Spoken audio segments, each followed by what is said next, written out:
আগুনে পুড়ল চট্টগ্রামের পতেঙ্গার আকমল আলী ঘাট জেলে পাড়ার শতাধিক ঘর। ফায়ার সার্ভিসের ৩ ঘন্টার চেষ্টায় আগুন নিয়ন্ত্রণে এলেও পুড়েছে গুদামে থাকা জেলেদের মাছ ধরার জাল সহ নানা সরঞ্জাম। এতে পথে বসার দশায় শতাধিক জেলে পরিবার।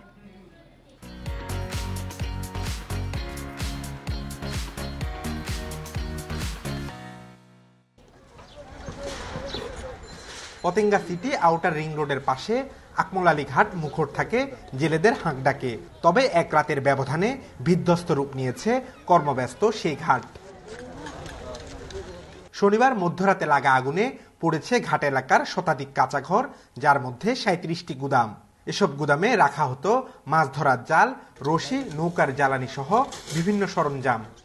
এখানে জাল ছিল, মনে করেন জাল, মেশিনের পার্টস, বিভিন্ন আরো মালামাল ছিল। ২০-৩০ লাখ টাকার সম্পদ আমাদের। জাল, কাশি, তারপর তেল, ফোলা ইত্যাদি যা ছিল একটা কিছু বার করতে পারি নাই। এনজিও থেকে টাকা লই আমরা এগুলা করছি আর কি। এখন তো সবগুলো পুরিশাই হয়ে গেছে, কিছু করার নাই। ক্ষতিগ্রস্তরা বলছেন এখন পেট চালানোই দায় হয়ে পড়েছে তাদের জন্য। আছে মহাজনের ঋণের কিস্তিও। আমাদের তো কিছুই নাই, আমরা তখন একবারই সর্বহারা হয়ে গেছি। আমাদের সরকার যদি আমাদেরকে যদি মনে চাইলে যদি কিছু দেয় তাহলে আমরা পাবো না, নাই। সাগরপাড় ঘেঁষা এই এলাকার মাটির নিচ দিয়ে গেছে জিটিসিএল এর গ্যাস সরবরাহ লাইন। আগুনের কারণে ঝুঁকি তৈরি হলেও বড় বিপদ থেকে আপাতত রক্ষা পাওয়া গেছে। তবে পুড়ে গেছে পাইপলাইনের উপরে থাকা তাপমাত্রা পরিমাপক মিটার। জিটিসিএল এর একটা আছে, সিফু পোস্ট আছে, ওটা সম্পূর্ণ জ্বলে গেছে।